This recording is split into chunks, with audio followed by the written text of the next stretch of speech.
तो एपिसोड के स्टार्टिंग में हम लोग को देखने के लिए मिलता है, इसका नाम था फेंग योंग। इसे मारने के लिए काफी सारे लोग उसके पीछे पड़े हुए थे। लोग चिल्लाते हुए कह रहे थे, फेंग योंग तुमने काफी सारे इवल क्राइम किए हैं एंड तुम इन सब चीजों के लिए मरना डिजर्व करते हो। स्प्रिंग ऑटम सिकाडा को कल्टीवेट करने के लिए कितने सारे लोगों की जान ली है, जो कि काफी ज्यादा घिनौना क्राइम है। हम सही का साथ देने वाले लोग हैं, आज तुम्हें मरना होगा। हम तुम्हें वार्न करते हैं, तुम्हारे पास वक्त है, तुम स्प्रिंग ऑटम सिकाडा को हमारे हवाले कर दो। फेंग योंग हंस रहा होता है, वो कहता है सही गलत ये सब की सब बकचोदी है। डैन तुम सीधा सीधा क्यों नहीं कहते कि तुम मुझे ट्रेजर के लिए मारना चाहते हो। हम देख सकते थे कि इसे मारने के लिए काफी सारे लोग आए थे। वही ये जो मेन कैरेक्टर था ये जानता था कि उसके पास जो स्प्रिंग ऑटम सिकाडा है वो एक्चुअल में एक टाइम रिवर्सिंग मैनम है। इसके बाद वो बाकी लोगों की तरफ देखता है और कहता है मैं जल्दी मरने वाला हूँ, तो तुम सब इस चीज को ले सकते हो। बाद आसमान के अंदर हम लोग को एक शेडो देखने के लिए मिलती है, बट ये एक ट्रैप था। तुरंत एक बहुत जोर का धमाका होता है, के कारण काफी सारे कल्टिवेटर्स उड़ते हुए इधर से उधर जाता है। कुछ एल्डर्स कहता है कि तुम अभी मरने वाले हो, उसके बाद भी तुम इस तरीके की ट्रिक्स हमारे साथ खेल रहे हो। फेंग योंग कहता है मैं कभी अपने हरकतों को लेकर रिग्रेट नहीं करूंगा। मैं कभी रिग्रेट नहीं करूंगा कि मैंने एक इवल पाथ लिया। मुझे पता था कि आज ये सब होने वाला है, मैं ये सब प्लान करके आया था। इसके बाद फेंग योंग सेल्फ डिस्ट्रक्ट कर लेता है अपने आप को। कुछ लोग उसे रोकने की कोशिश करते हैं, बट कोई उसे रोक नहीं पाता। फेंग योंग मर रहा होता है तो वो कहता है कि मैं होप करता हूँ कि अगले जन्म के अंदर भी मैं एक इवल मास्टर बनूं। इसके बाद एक जोर का धमाका होता है और सब खत्म हो जाता है। वही एक बंदा आगे होते हुए कहता है अगर सही में जो स्प्रिंग ऑटम सिकाडा के बारे में हमने सुना है वो सच है, तो इस डीमन ने सारी की सारी लिविंग क्रिएचर्स को एक खतरे में डाल दिया है। सीन शिफ्ट होता है, हम लोग को 500 साल बाद का सीन दिखाया जाता है, जहाँ पे हमें गुयू क्लैन के अंदर गुयू फोर्ट्रेस देखने के लिए मिलता है। इसके अंदर काफी सारे एल्डर्स प्रे कर रहे थे, बिकॉज अगले दिन इन लोगों की क्लैन की सेरेमनी थी, जिसके अंदर ये लोग टैलेंटेड लोगों को छांटने वाले थे। वही प्रे करने के बाद इनके क्लैन के एल्डर्स बाहर आते हैं कॉरिडोर में। एक एल्डर कहता है हम 3 क्लैंस की कल एनलाइटमेंट सेरेमनी है। मैंने सुना है कि पिछले कुछ सालों के अंदर बाई क्लैन के अंदर एक जीनियस आया, बट हमारे गुयू क्लैन के अंदर कोई भी ग्रेड ए का पर्सन नहीं आया अभी तक। लगभग 3 साल बीत चुके हैं। वो एल्डर कहता है मैंने तो सुना है कि वो जो बाई क्लैन का वो जो स्पेशल पर्सन है वो काफी ज्यादा टैलेंटेड है। काफी सारे ओल्ड जनरेशन के लोग भी उसे काफी ज्यादा प्रेशर फील कर रहे हैं। बस 2 साल लगे और 2 साल के अंदर अंदर वो एक 3rd ग्रेड का बग वैनम मास्टर बन गया। डेफिनेटली यंग जनरेशन के अंदर भी कोई भी उसके लेवल का नहीं है। तभी एक दूसरा एल्डर कहता है ज्यादा चिंता मत करो, इस बार ऐसा नहीं होगा कि हम टोटली होपलेस है, बिकॉज मैंने सुना है कि एक यंगस्टर हमारे क्लैन में भी है, जो कि जब बस 3 महीने का था तब से उसने बोलना शुरू कर दिया था, एंड जब वो 4 से 5 महीने का हुआ तब वो चलना भी सीख चुका था। जब वो 5 साल का हुआ तो 5 साल की उम्र के अंदर वो पोएम्स को मेमोराइज कर सकता था एंड उसे लिख भी सकता था। ऐसा लगता है वो काफी ज्यादा टैलेंटेड है। मुझे लगता है कि वो सही में एक जीनियस है। फिर एक बूढ़ा एल्डर कहता है यूजली ऐसे तरीके के जो बच्चे होते हैं वो काफी ज्यादा टैलेंटेड होते हैं, लेकिन काफी ज्यादा दुख की बात है कि उसके जो माँ बाप है वो तभी मर गए जब वो 3 साल का था। उसे उसके अंकल एंड आंटी पाल रहे हैं। मुझे लगता है कि अगर उसे अच्छी से पाला जाए तो डेफिनेटली हमारे इस क्लैन के लिए काफी अच्छा होगा। उसके बाद वो कहता है मुझे लगता है कि वो गुयू फेंग योंग फैमिली के अंदर पैदा हुआ है। सभी लोगों को लग रहा था कि इस तरीके का काफी ज्यादा स्मार्ट और इंटेलिजेंट ये जरूर ग्रेड ए के टैलेंट के साथ उभरेगा। उसके बाद जो इनका मेन एल्डर होता है वो कहता है चलो अभी तुम सब जा सकते हो, ऑलरेडी टाइम हो चुका है एंड कल एनलाइटमेंट सेरेमनी भी है। बट वो जाने से पहले इन लोगों को कह देता है कल के सेरेमनी के अंदर कोई भी चीटिंग नहीं होनी चाहिए,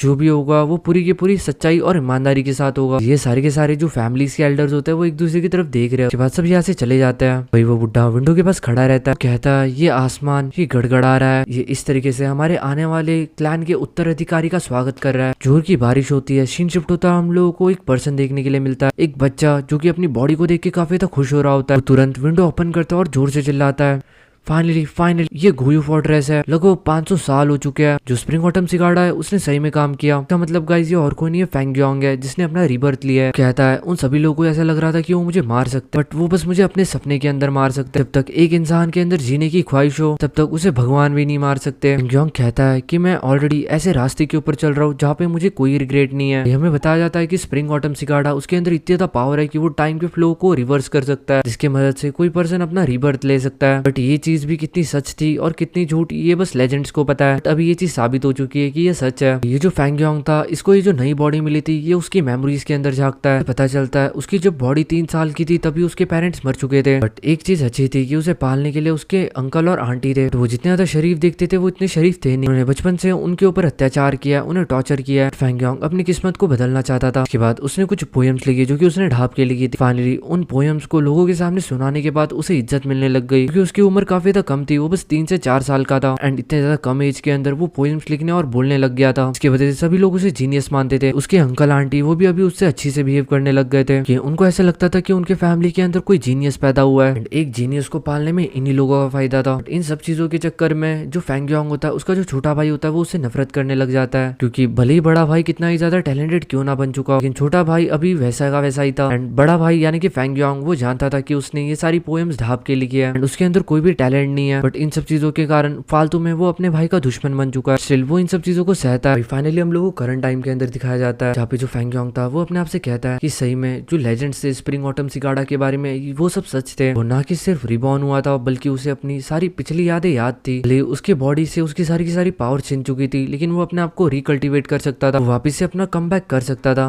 उसके इस बॉडी के अंदर इनलाइटमेंट भी पॉसिबल थी, यानी कि वो अपनी कुछ पुरानी ताकतों को जगा दे। अभी उसके रूम में उसका छोटा भाई आता है, क्योंकि उससे कहता है भाई ऑलरेडी काफी ज्यादा रात हो चुकी है, आपने विंडो क्यों खोल के रखी है, आपको सर्दी लग जाएगी, बाहर बारिश हो रही है।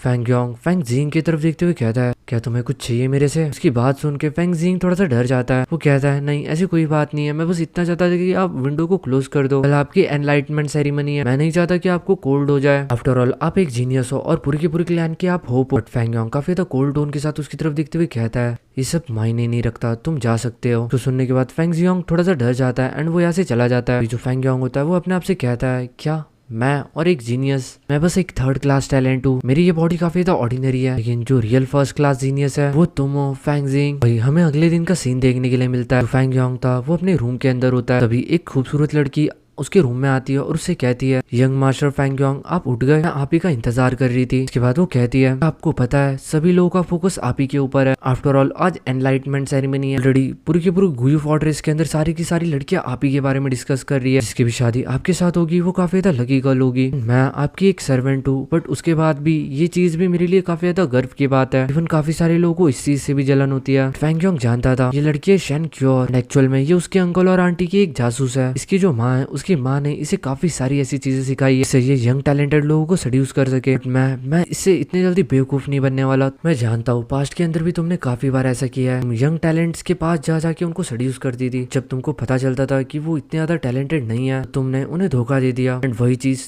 अभी तुम मेरे साथ करने की कोशिश कर रही हो। फैंग योंग इस चीज के बारे में कुछ नहीं कहता। भाई हम लोगों को फैंग जिंग देखने के लिए मिलता है जो कि दरवाजे से खड़े खड़े ये सब चीजें देख रहा होता है। उसके आंखों के अंदर हम लोग को आंसू देखने के लिए मिल सकते थे। पीछे से हम लोग को एक दूसरी लेडी देखने के लिए मिलती है, क्योंकि फैंग जिंग से कहती है कि आप यहाँ पे क्यों खड़े हो, आपको अंदर जाना चाहिए। हम लोग को फैंग योंग देखने के लिए मिलता है। इसके साथ वो जो लड़की होती है वो फ्लर्ट कर रही होती है। वो कहती है यंग मास्टर मैं आपके लिए अपनी पूरी जिंदगी रुकने के लिए तैयार हूँ। फैंग योंग तुरंत उसका हाथ झटक देता है। इसके बाद वो उसे जाने के लिए कहता है। भाई वो जो लड़की होती है वो काफी ज्यादा शॉक हो जाती है ये चीज देख के। तभी हमें उस लड़की की माँ देखने के लिए मिलती है, क्योंकि फैंग योंग से कहती है young master Fang Yong I hope मेरी बेटी ने आपकी सेवा करने में कोई कमी नहीं छोड़ी होगी। इसके बाद जो फैंग योंग होता है वो फैंग जिंग से कहता है क्या तुम तैयार हो तो चलो। फैंग जिंग हमें काफी ज्यादा उदास लग रहा था। सीन शिफ्ट होता है, हम लोग को बाहर का नजारा देखने के लिए मिलता है। अब फैंग योंग के साथ उसकी सर्वेंट और फैंग जिंग के साथ उसकी सर्वेंट ये दोनों के दोनों अपने अपने सर्वेंट्स के साथ चल रहे होते हैं। वही फैंग योंग को जहाँ एक खूबसूरत सर्वेंट दी गई थी वही फैंग जिंग को एक बुढ़िया थमा दी गई थी। लोग इन लोगों को देखते हुए कहते हैं वो दोनों फैंग फैमिली के यंग जीनियसेस है। जो आगे चल रहा है वो काफी ज्यादा जीनियस है, काफी ज्यादा कम उम्र में ही पोएम्स लिखना स्टार्ट कर दिया था। जो पीछे चल रहा है वो एक नंबर का निकम्मा है, उसका भाई है लेकिन मेरे को उसका नाम भी नहीं पता। ये सारी बातें फैंग योंग सुन रहा होता है, उसे काफी ज्यादा बुरा लग रहा होता है। हम लोग को फैंग योंग देखने के लिए मिलता है, कहता है कि काफी सारे लोगों की नजर उसी के ऊपर है एंड जब सभी लोगों को आज के टेस्ट के अंदर पता चल जाएगा कि वो एक 3rd क्लास का टैलेंट है, उसके जो अंकल एंड आंटी है वो जरूर इन दो भाइयों के बीच में दरार पैदा करेंगे, क्योंकि एक्चुअल में ये लोग जिसको कमजोर समझ रहे हैं वो एक 1st ग्रेड का टैलेंटेड पर्सन है। मतलब यहाँ पे इन दोनों की बॉडीज को थोड़ा अपोजिट कर दो। जिनको ये लोग टैलेंटेड समझ रहे हैं वो एक्चुअल में 3rd ग्रेड का टैलेंटेड पर्सन, वही जो दूसरा वाला है वो एक्चुअल में एक 1st ग्रेड का टैलेंट। फैंग योंग कहता है पास्ट लाइफ के अंदर काफी ज्यादा इनएक्सपीरियंस था, ये जो मेरा छोटा भाई ये काफी ज्यादा पागल और काफी ज्यादा इनोसेंट की वजह से अंकल और आंटी लोगों ने मिलकर हम दोनों के बीच में फूट डाल दी। पास्ट लाइफ का मतलब है गाइस पिछले जन्म का नहीं, इसी जन्म का। इससे पहले जब फैंग योंग को ये बॉडी मिली थी उसके पहले की बात है। अभी जो फैंग योंग है वो टोटली पूरी तरीके से बदल चुका है, कि ये वाला जो फैंग योंग है ये 400 साल पहले से आ रहा है। अगर इसके रास्ते के अंदर उसके अंकल आंटी या फिर कोई हेड ऑफ क्लैन कोई भी आता है तो वो अपने डिमोनिक्स मींस की मदद से उन सारे लोगों को कुचल के रख सकता है। पूरा सिट्रोनल हिल उसके कब्जे में होगा। बट क्या सही में मुझे इन लोगों के ऊपर ध्यान देना चाहिए? जो भी हो, जो भी मेरे रास्ते में आएगा मैं उसे काफी ज्यादा बुरी मौत मारूंगा। भाई हम लोग को असेंबली का सीन दिखाया जाता है जहाँ पे इन लोगों को एक सीक्रेट जगह के अंदर लेके जाया जाता है। इन लोगों के महल के अंडरग्राउंड के अंदर हम लोग को एक गुफा देखने के लिए मिलती है। ये जो गुफा थी ये स्पिरिचुअल स्प्रिंग एसेंस से जगमगा रही थी। इस गुफा के अंदर एक तालाब था। वो जो तालाब था वो गुयू फैमिली का एक फाउंडेशन था। इसी लेक से वो काफी ज्यादा लार्ज अमाउंट के अंदर स्पिरिट स्टोन को प्रोड्यूस करते थे। इसी से उन लोगों को अनलिमिटेड रिसोर्स मिलता था ताकि वो अपने कल्टीवेशन के अंदर मदद ले सके। स्पिरिट स्टोन्स का यूज कल्टीवेशन के लिए होता है। एंड गाइस यहाँ पे ये जितने भी कल्टीवेटर्स होता है इन सारे कल्टीवेटर्स को बग वेनम मास्टर कहा जाता है। कुछ ही टाइम के अंदर ये काफी ज्यादा खूबसूरत लेक के सामने पहुंच जाता है। ये देख के सब लोग काफी ज्यादा शॉक थे। एल्डर बताते हैं कि ये ऑर्चर्ड फ्लावर ओशन है, साथ ही साथ एक स्टार्टिंग पॉइंट ऑफ कल्टीवेशन जहाँ से सभी लोगों का एनलाइटमेंट होता है, यानी कि इस जगह से सभी लोगों का टैलेंट पता चलता है। एंड ये जो जगह है ये काफी ज्यादा डिवाइन है एंड ये इन लोगों का कल्टीवेशन बेस है। इसके बाद एक एल्डर पैट्रियार्क से परमिशन लेके फाइनली सेरेमनी को स्टार्ट करता है। कहता है एक के बाद एक मैं सभी लोगों का नाम लूंगा, जिनका नाम लूंगा उनको आगे आके इस रिवर को क्रॉस करना होगा। जो इस रिवर के अंदर जितना ज्यादा आगे जा पाएगा वो उतना ही ज्यादा टैलेंटेड होगा। सबसे पहले एक लड़के का नाम लिया जाता है, तुरंत आगे आता है एंड उस रिवर के अंदर चलना स्टार्ट करता है। जैसे ही वो अपना पहला कदम रखता है उसके ऊपर काफी ज्यादा पावरफुल ग्रेविटेशनल फोर्स आ जाता है। ये प्रेशर काफी ज्यादा था, वो बिल्कुल भी रेजिस्ट नहीं कर पाता एंड बहुत ज्यादा मुश्किल से वो 3 ही कदम चल पाता है। 3 कदम का मतलब था कि जो बंदा था ये बिल्कुल ही ऑर्डिनरी था एंड उसके अंदर कोई भी टैलेंट नहीं था। ये बग वेनम मास्टर बन ही नहीं सकता। के बाद अगली नंबर आती है जाओजी की। ये लड़का आगे आता है एंड ये काफी ज्यादा पावरफुल था, साथ ही इसे जीनियस भी बोला जाता था। ये तुरंत उस रिवर के अंदर चलना स्टार्ट करता है। ये काफी ज्यादा आसानी से चल पा रहा था। उसी टाइम के अंदर ये 30 स्टेप से भी ज्यादा आगे बढ़ चुका था। फाइनली 36 स्टेप्स आगे बढ़ने के बाद वो रुक जाता है। वही इसका जो ग्रैंडफादर होता है वो कहता है आफ्टर ऑल ये मेरा पोता है। इसके बाद जो पैट्रियार्क होता है वो इसे कॉन्ग्रेचुलेट करता है। ये जो एल्डर मोचैन होता है ये दूसरा एल्डर को चिढ़ाने लग जाता है। जिसके बाद एक बुढ़ा उस लड़के को बुलाता है और कहता है बहुत अच्छे, तुम्हारे अंदर एक सेकंड क्लास का टैलेंट है। गुयू मोबाइल इधर आओ, मैं तुम्हारी स्पिरिट सी को देखना चाहता हूँ। इसके बाद वो एल्डर उसकी स्पिरिट सी को देखता है। उसकी स्पिरिट सी को देख के वो उसे 66% देता है। बैकग्राउंड के अंदर कुछ बच्चे आपस में बात कर रहे होते हैं। वही लड़की पूछती है कि ये एक्चुअल में ये जो टैलेंट है ये किस तरीके से देखा जाता है। अभी वो लड़का उसे बता मेरे पापा ने कहा था मुझे ये जो टैलेंट है ये 1st, 2nd, 3rd और 4th क्लासेस के अंदर बांटा गया है। एंड जो लोग 10 कदम से कम चल पाते हैं स्पिरिट सी के अंदर उनके अंदर कोई भी टैलेंट नहीं होता। जो 10 से 20 कदम चल पाते हैं वो 4th क्लास के टैलेंट कहलाए जाते हैं। वही जो 20 से 30 कदम चल पाता है वो 3rd क्लास के टैलेंट होता है। जो 30 से 40 कदम चल पाता है वो 2nd क्लास के टैलेंट होता है। फाइनली जो 40 से 50 कदम चल पाता है वो 1st क्लास का टैलेंट होता है। एंड ये काफी ज्यादा लकी होता है। 1st क्लास का टैलेंट मिलना भी काफी ज्यादा रेयर है। इन लोगों की काफी ज्यादा चांसेस होती है कि फ्यूचर के अंदर ये क्लैन लीडर बने। लगभग अगर देखा जाए तो हर 10 बच्चों के अंदर से जो 5 लोग होते हैं उनके अंदर कोई भी टैलेंट नहीं होता। तो इस हिसाब से 4th क्लास का टैलेंट होना भी काफी ज्यादा बड़ी बात है। फैंग जिंग ये सारी बातें सुन रहा होता है, कहता है कितना अच्छा होता कि हम जैसे लोगों के अंदर भी कोई टैलेंट होता। वही एल्डर्स आपस में बात करते हैं। ऑलरेडी 1 घंटे से ज्यादा हो चुका है लेकिन कोई भी 2nd क्लास टैलेंट के ऊपर का बंदा नहीं अपीयर हुआ। धीरे धीरे करके जो गुयू क्लैन की जनरेशन है, यंगर जनरेशन, वो खराब होती जा रही है। आफ्टर ऑल हम क्या ही कर सकते हैं, हमारा सेक्ट धीरे धीरे करके खराब हो रहा है, हमारी ब्लड लाइन कमजोर हो रही है। अगला नंबर होता है गुयू चिंग जैंग का। ये भी थोड़ा बहुत टैलेंटेड पर्सन माना जाता था। एंड ये हम लोग को देखने के लिए मिलता है लगभग 36 स्टेप्स आगे जाता है। इसका मतलब ये भी एक 2nd क्लास का टैलेंटेड पर्सन था। वही इसके जो ग्रैंडफादर होता है वो काफी तो खुश हो जाते हैं और वो कहता है कि देखो देखो मेरे पोते ने भी 36 स्टेप चले हैं, तो तुम्हारे पोते से कम नहीं है। फिर हम लोग को पता चलता है कि एक्चुअल में इसका जो ग्रैंडफादर था इसने चीटिंग की थी एंड इसी की मदद से वो 36 स्टेप्स आगे चल पाया था एंड एक 2nd ग्रेड का टैलेंटेड पर्सन बना था, बल्कि वो भी 3rd ग्रेड का टैलेंटेड पर्सन था। फाइनली हम लोग को देखने के लिए मिलता है हमारा मेन कैरेक्टर यानी कि गुयू फैंग्योन। उसकी बारी आ चुकी थी। उसे समझ नहीं आ रहा था कि अभी उसे क्या करना चाहिए क्योंकि वो जानता था उसकी बॉडी एक 3rd ग्रेड की टैलेंटेड बॉडी है। सभी लोगों को लगता था कि एक बहुत बड़ा जीनियस है। सभी लोग इसके आते ही काफी ज्यादा खुश हो जाते हैं। सब लोग काफी ज्यादा एक्साइटेड थे। वही इसके भाई की आंखों के अंदर पता नहीं अभी भी हम लोगों को आंसू देखने के लिए मिल सकते थे। फाइनली जो गुयू फैंगोंग होता है वो आगे बढ़ता है एंड जैसे जैसे वो आगे बढ़ रहा था उसके ऊपर काफी ज्यादा पावरफुल स्पिरिचुअल फोर्स लग रहा था। ऐसा लग रहा था इस तालाब के अंदर कोई बग है, इसके बॉडी के अंदर से ये सारा का सारा पावरफुल प्रेशर निकल रहा है। एक्चुअल में यहाँ पे अगर देखा जाए तो यहाँ पे जितनी भी रोशनी थी ये वेनम ऑफ होप पर एक लाइट वेनम थी। ये जो लाइट थी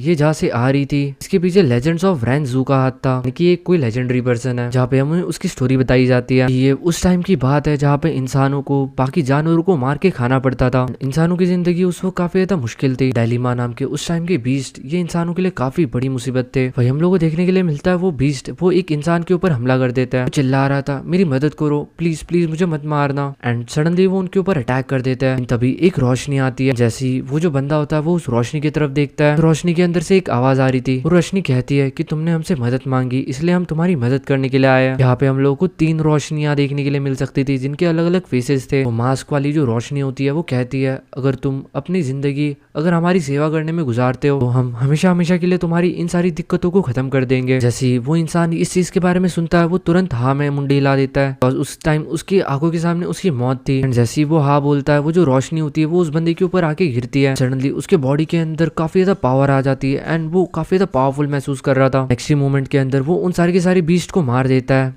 कुछ साल ऐसे ही बीतते हैं एंड उसे फील होता है कि बस स्ट्रेंथ के बलबूते वो इन सारी बीस्ट का मुकाबला नहीं कर सकता। उसे काफी ज्यादा नॉलेज की भी नीड है। एंड आपको याद होगा कि आपने 3 रोशनियों को देखा था। वो जो मास्क वाली रोशनी थी वो स्ट्रेंथ को दर्शाती थी, वही दूसरी रोशनी विजडम को दर्शाती थी। तीसरी रोशनी के बारे में अभी हमें बताया नहीं गया। तो वो अपनी पावर्स को बढ़ाने के लिए वो जो सेकंड रोशनी थी विजडम वो उसको भी वर्कशिप करने का प्लान बनाता है कि वो उसे अपनी आधी उम्र दे देता है और बदले में उससे काफी सारा नॉलेज ले लेता है। लेकिन गाइस कहते हैं ना अच्छे दिन ज्यादा टाइम नहीं चलते। धीरे धीरे करके जो रेंजू था वो काफी ज्यादा बूढ़ा हो जाता है। वो सारे के सारे जो बीस्ट थे वो काफी ज्यादा संख्या के अंदर बढ़ चुके थे। भी वो उन सभी बीस्ट को मार भी नहीं सकता था बट क्योंकि इसने विजडम भी लिया था यानी कि नॉलेज, तो उसके मदद से उसने उन सारी बीस्ट के लिए कुछ ट्रैप्स बचा के रखे थे। इसलिए वो सोचता है कि मुझे उनको मारने की नीड नहीं है, वो ट्रैप्स के अंदर फंसेंगे तो वो मरे जाएंगे। तभी इस बंदे का पावर टकता है एंड ये खुद ही गिर जाता है नीचे, हंस रहा होता है। ये ऑलरेडी काफी ज्यादा बूढ़ा हो चुका होता है। अभी वो 3 रोशनियां वापिस से उसके सामने आती है। वो रोशनी इस पर्सन से कहती है कि तुम ऑलरेडी काफी ज्यादा बूढ़े हो चुके हो एंड अभी तुम हमें कुछ भी नहीं दे सकते, अभी तुम हमारे किसी काम के नहीं हो, इसलिए हम तुमसे हमारी पावर्स ले रहे हैं। तुरंत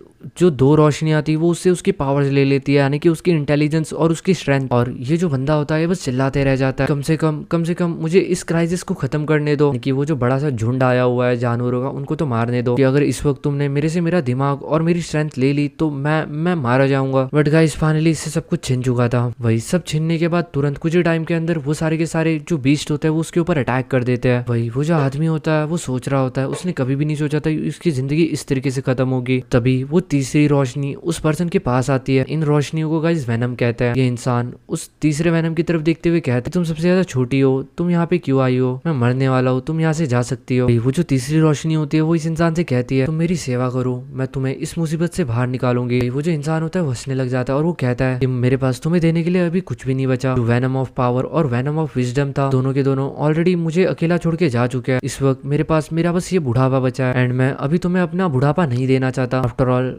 इससे कम से कम मैं एकदम से तो नहीं मरूंगा, मैं कुछ पल और जी पाऊंगा, फिर चाहे वो 1 सेकंड और की क्यों ना हो। तभी वो जो लाइट की रोशनी होती है यानी कि वेनम उससे कहता है तुम्हें चिंता करने की जरूरत नहीं है, मेरी रिक्वायरमेंट सबसे ज्यादा कम है इंसान, तुम बस मुझे तुम्हारा दिल दे दो। उसके बाद वो जो बूढ़ा होता है वो तुरंत अपना दिल निकाल के उसे दे देता है। बट वो उससे पूछता है कि बदले में तुम मुझे क्या दोगे, कि अगर इस वक्त मेरे अंदर अगर वेनम ऑफ पावर और वेनम ऑफ विजडम लॉर्ड भी आता है यानी कि उसका नॉलेज और उसकी ताकत, उसके बाद भी कुछ भी नहीं होने वाला क्योंकि मैं बूढ़ा हो चुका हूँ। तभी हम लोग को देखने के लिए मिलता है वो जो रोशनी होती है वो काफी ज्यादा तेजी से जगमगाने लग जाती है एंड सारे के सारे बीस्ट मर जाता है। एंड ये जो तीसरी लाइट की बॉल होती है ये होती है वेनम ऑफ होप। उस वक्त उस बूढ़े इंसान को एक चीज रियलाइज होती है, बुरे टाइम के अंदर आपको आपका मन आपका दिल होप को समर्पित कर देना चाहिए। गाइस इसका कहने का बस इतना मतलब था कि बुरे वक्त के अंदर हमें हमेशा एक उम्मीद रखनी चाहिए। वही सीन करंट सीन के अंदर शिफ्ट होता है। हम लोग को देखने के लिए मिलता है हमारा जो एमसी होता है फैंगयांग वो बस 23 स्टेप्स चल पाया था जो कि एक 3rd ग्रेड टैलेंट की पहचान होती है। अचानक से वो देखता है कि उसके बॉडी के अंदर से कुछ अवेक हो चुका है। ये जो चीज उसके बॉडी के अंदर जागी थी ये थी अनंत काल तक जागने की आशा। जिसके बाद गाइस हम लोग को बताया जाता है कि हर किसी के बॉडी के अंदर एक स्पिरिचुअल जोन होता है जो कि कितना भी ज्यादा बड़ा और कितना भी ज्यादा छोटा हो सकता है। काफी सारे लोग इसे काफी सारे अलग अलग नामों से जानते हैं बट कॉमनली इसे spiritual zone of sea spirit कहा जाता है, जिसके स्पिरिचुअल सी के अंदर जितनी ज्यादा स्पिरिचुअल पावर होती है उसके अंदर उतना ही ज्यादा पोटेंशियल होता है। इस सीरीज के अंदर बेसिकली जो कल्टीवेशन होता है वो पूरा का पूरा इन बग्स के अराउंड ही घुमाया गया है। यानी कि जैसे कि स्टार्टिंग में हम लोग को दिखाया गया था 3 तरीके के बग्स, वैसे ही हम लोग को अलग अलग बग्स को कंट्रोल करना पड़ता है। अलग अलग बग्स अलग अलग चीजों को दर्शाते हैं। स्टार्टिंग के अंदर हम लोगों ने स्ट्रेंथ, नॉलेज और होप के बग को देखा था, वैसे अलग अलग टाइप के बग्स होते हैं एंड इन बग्स को कंट्रोल करने वाले कोई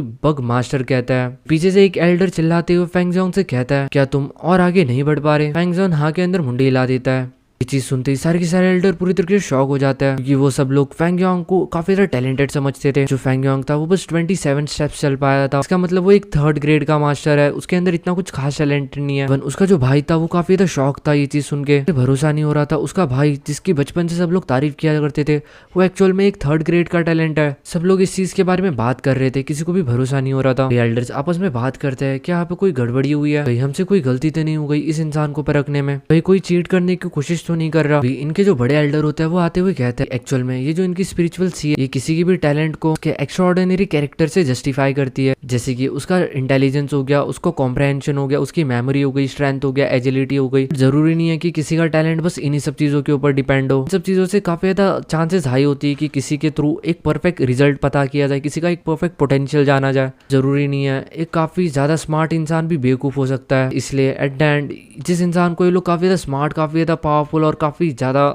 अलग समझते थे, वो एट द एंड बस एक 3rd ग्रेड का टैलेंट निकला। फैंग यांग के वापिस आते ही सभी लोग उसका मजाक उड़ाने लग जाते हैं। भाई हम लोग को फैंग यांग की दूसरी बॉडी देखने के लिए मिलती है, कि और कोई नहीं फैंग यांग खुद ही था, यानी कि उसके अंदर की अच्छाई, पहला वाला फैंग यांग, इसने कहीं से रट्टा मार के वो सारी पोयम सीखी थी। वो कहता है ये नहीं पॉसिबल हो सकता, मेरा टैलेंट वो 3rd ग्रेड के ऊपर नहीं हो सकता। लेकिन फिर वो सोचता है कि आफ्टर ऑल वो काफी ज्यादा दूर से आया है, उसके पास काफी ज्यादा वास्ट नॉलेज है, इस वास्ट नॉलेज के साथ डेफिनेटली वो अपनी जर्नी टू इमॉर्टिलिटी को कंटिन्यू कर सकता है। वो एक बार फिर से सारी चीजें शुरू से शुरुआत करेगा। वही दूसरी तरफ सारे के सारे लोग उसका मजाक उड़ा रहे होते हैं, किसी को भी भरोसा नहीं हो रहा था। वही हम लोग को वापिस से उसके अंदर की वो शैडो देखने के लिए मिलती, जो कि वो कह रही थी तुम अपने आप को एक इंसान कैसे कह सकते हो जब तुम किसी के काइंडनेस को लौटाना ना जानते हो। लेकिन वही फैंग यांग हंसते हुए कहता है ये सब बकचोदी है, मैं बस इवल पाथ के बारे में जानता हूँ। इस तरीके से फैंग यांग अपने अंदर से अच्छाई और बुराई में से बुराई को चुनता है। इसके बाद नेचुरली जो उसकी अच्छाई होती है वो अचानक से गायब हो जाती है। सीन शिफ्ट होता हम लोग को देखने के लिए मिलता है। फाइनली फैंग यांग के भाई की बारी आ चुकी थी, यानी कि फैंग भी काफी डरा हुआ था, क्योंकि उसके भाई ने ऑलरेडी बहुत बड़े झंडे गाड़ दिए थे। जैसे ही आगे जाता है उसका पाँव एक पत्थर से टकरा जाता है एंड वो जाने से पहले ही गिर जाता है। सब लोग उसका मजाक उड़ाने लग जाते हैं। जो एल्डर होता है वो भी काफी ज्यादा होपलेस सिचुएशन के अंदर पहुंच चुका था, जिससे इतनी ज्यादा उम्मीद थी वो इंसान ही बेकार निकला था। तो उसका भाई जो ऑलरेडी इतना ज्यादा बेकार है वो और कितना ही ज्यादा बेकार निकल सकता है। जो फैंग जिंग था उसे ये सारी चीजें सुन के काफी ज्यादा बुरा लग रहा था।